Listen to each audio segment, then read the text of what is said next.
नमस्कार दोस्तों। आप सभी का स्वागत है मेरे चैनल पे जिसका नाम है आरपी रिएक्शन। मैं हूँ रंजीत। तो आज बड़ी इंटरेस्टिंग वीडियो लेकर आया हूँ आप सभी के सामने। और वीडियो का टाइटल है मतलब इंडिया ने चंद्रयान 2 लॉन्च किया तो पाकिस्तान ने इसके एवज में वो IMF से उनको जो कर्ज मिला था उनमें से वो 40 करोड़ खर्च करके दुनिया का सबसे बड़ा फ्लैग बनाने जा रहे हैं। तो चलिए आइए देखते हैं कि इस पे पाकिस्तानी जनता का क्या रिएक्शन आता है। अस्सलाम वालेकुम। वालेकुम अस्सलाम। आपका नाम? जवाद अहमद। जवाद, क्या करते हो? मैं इंजीनियर हूँ। इंजीनियर हैं हम। चले, मेरा इंजीनियर है, अब सवाल भी हम इंजीनियर वाले ही कर लेते हैं कि अगर पाकिस्तान की बात की जाए तो पाकिस्तान कहते हैं कि डिफॉल्ट हो रहे हैं या हो चुके हैं, कन्फ्यूजन सी चल रही है पाकिस्तान के अंदर। लेकिन 400 मिलियन का एक बड़ा सारा झंडा बनाने के लिए हमारे पास पैसे हैं। क्या कहना चाहते हैं? और दूसरी तरफ इंडिया की बात की जाए तो चंद्रयान 3 लॉन्च कर रहा है, वो रिसर्च सेंटर्स ओपन कर रहा है। इतना डिफरेंस क्यों है पाकिस्तान एंड इंडिया की सोच में? जी, बेसिकली इनको जो है ना इन्फीरियॉरिटी कॉम्प्लेक्स है। मेरे ख्याल से जो मैंने पढ़ा था कि ये इंडिया से कम्पीट करना चाह रहे हैं। उनका रिकॉर्ड है 418 फीट का।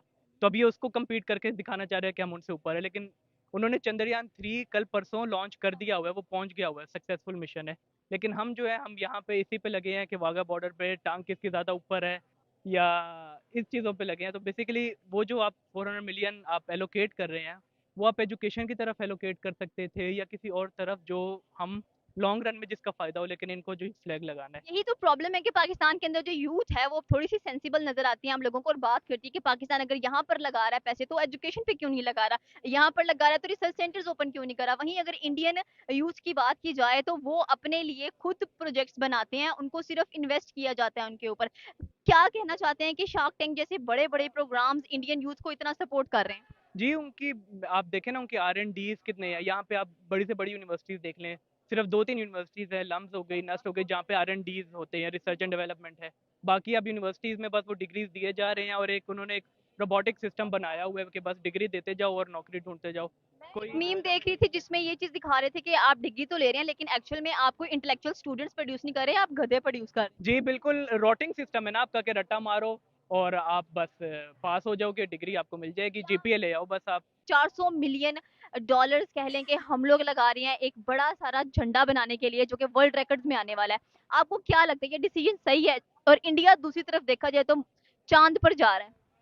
देखिए, सबसे पहली बात तो ये है कि जो यूएनडीपी की रीसेंट रिपोर्ट है ना, यूनाइटेड नेशन डेवलपमेंट प्रोग्राम की, उसके मुताबिक इस वक्त जो है वो 40% पाकिस्तान की पॉपुलेशन ऐसी है जिनके पास जो है वो 2 वक्त का खाने का जो है वो सरमाया नहीं है, रोटी का वो बंदोबस्त नहीं कर सकते। तो ज़ाहिर बात है कि इतने बड़े पैमाने पर जब आप जो है वो इन्वेस्टमेंट्स करते हैं जो अल्टीमेटली जिनका कोई कोई ख़ास आपको बेनिफिट नहीं होता, वो करनी तो नहीं चाहिए। और अगर आपने करनी भी है तो आपको कुछ इस तरह की क्योंकि ये भी एक आप कह लें कि पीसफुल और यूनिटी के लिए जेस्चर्स होते हैं।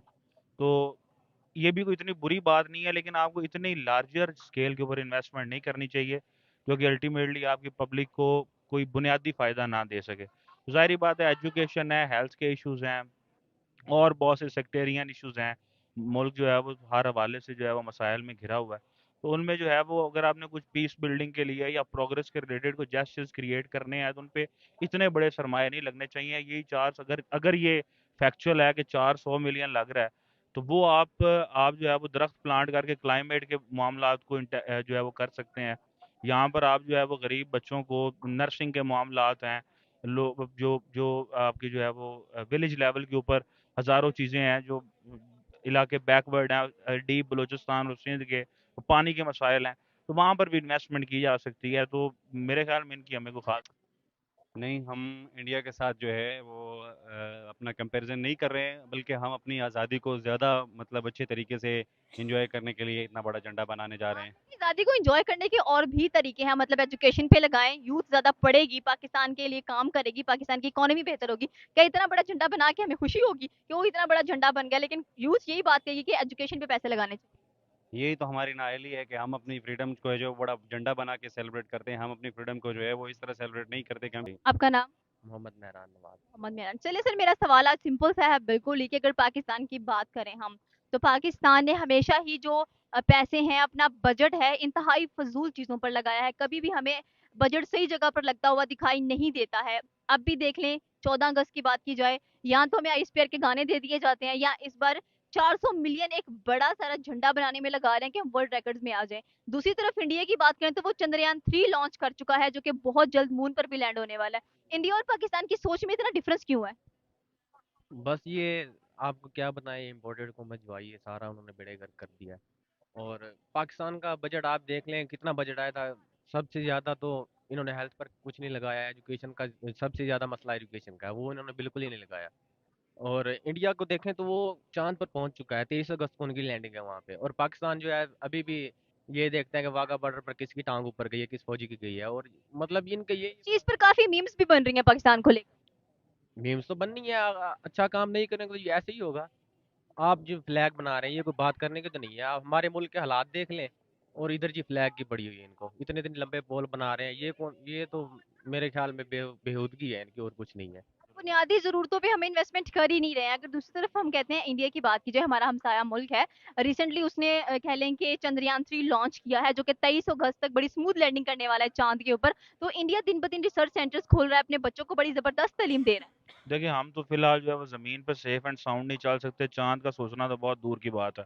ठीक है, अभी तो हमें जो है वो अपने आप को इतना एम्पावर करना है कि हम जो है वो एक एक जो है वो सस्टेनेबल ज़िंदगी गुजार सकें पाकिस्तान के अंदर रहते हुए। तो आपको क्या लगता है कि ये सस्टेनेबल ज़िंदगी गुज़ारने के लिए हमें और कितने साल रिक्वायर्ड हैं? क्योंकि इंडिया 75 सालों के अंदर-अंदर पिछले साल की बनिस्बत इस साल भी देखा जाए तो इंडिया प्रोग्रेस पे प्रोग्रेस कर रहा है, इंडस्ट्रीज़ पे इंडस्ट्रीज़ लगा रहा है, अपने आप को मनवा रहा है। उसके जो प्राइम मिनिस्टर हैं नरेंद्र मोदी, वो दूसरे मुल्कों के लोगों से मिल रहे हैं, चाहे मुस्लिम है, चाहे नॉन मुस्लिम है।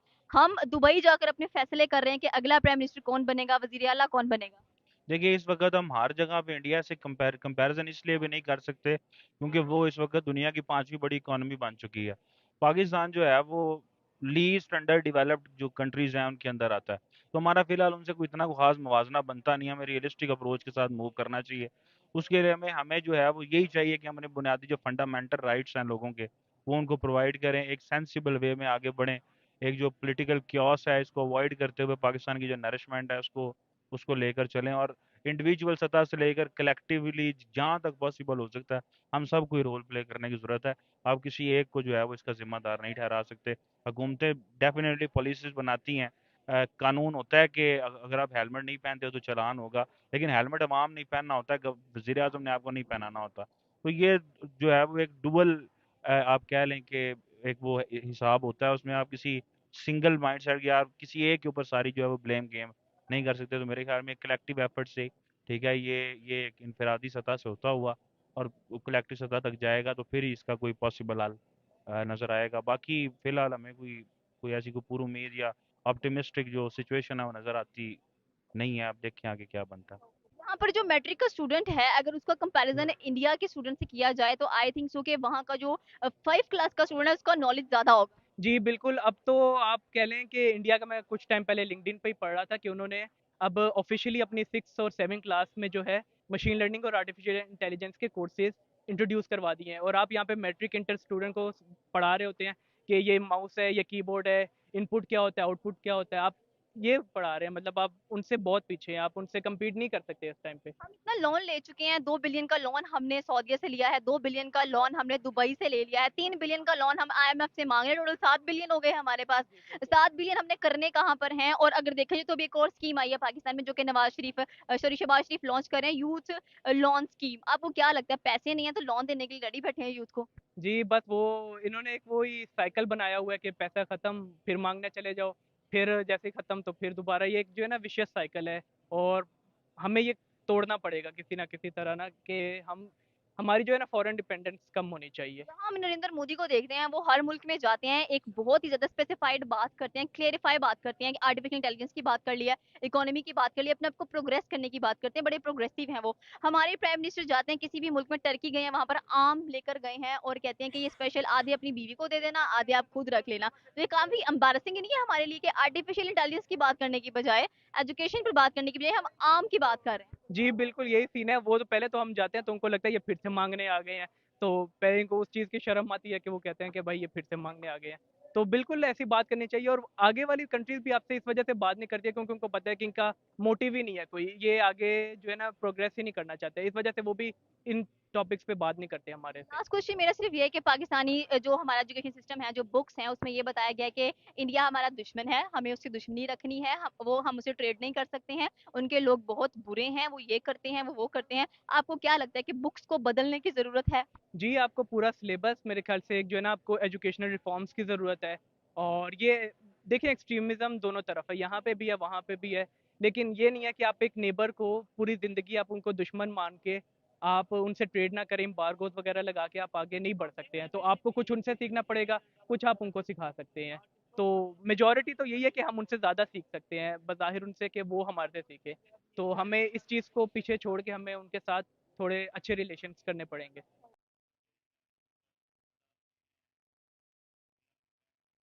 वो अपनी कौम को रिलीफ दे रहा है नरेंद्र मोदी, तो इसलिए उसके मुल्क को फायदा भी तो हो रहा है ना, इससे तो उसको ही फायदा हो रहा है, हमें तो फायदा इस बात का नहीं हो रहा ना। अगर बात की जाए इस वक्त नरेंद्र मोदी की, तो नरेंद्र मोदी दूसरे मुल्कों में जाकर बात करते हैं, आर्टिफिशियल इंटेलिजेंस की बात करते हैं, अपनी एजुकेशन सिस्टम की बात करते हैं। हम जाते हैं कभी टर्की चले गए तो आमों की पेटी उठा के ले गए हैं जी, वो हम उनको दे रहे हैं। तो पढ़ाई हमारी अच्छी नहीं जा रही है, हमारे पास कोई रिसर्च सेंटर्स नहीं है, यहाँ पर ये लगाए लोग हंसते हैं हम पर। इंटरनेशनल जितने भी सारे के सारे ये बात करते हैं कि पाकिस्तानी कौम एक दिन खुद ही आपस में लड़ेगी और मर जाएगी।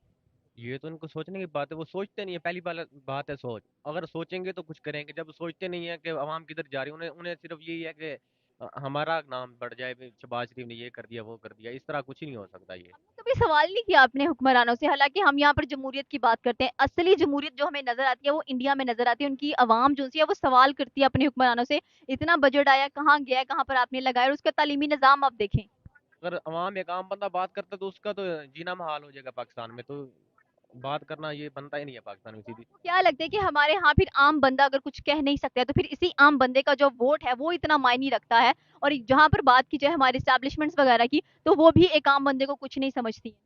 आप कह रही है ना वोट मायने रखता, वोट कोई मायने नहीं रखता। आप देखें दुबई में ये सारी मीटिंग्स कर रहे हैं जी, वो कहते हैं बिलावल को बनाए, नवाज शरीफ कह रहा है मैं वजीर आजम बनूंगा और मरियम को मैं वजीर आला बनाऊंगा। ऐसे ये फैसले। चलिए, वीडियो तो यहीं ख़त्म होती है।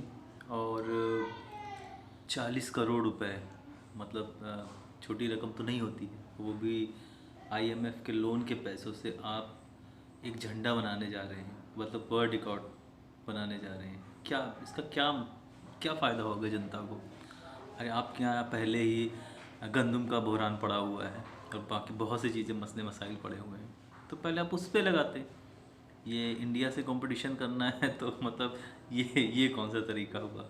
कुछ अच्छा चीज़ करते और अपनी जनता को भी फ़ायदा पहुंचाते, पर नहीं।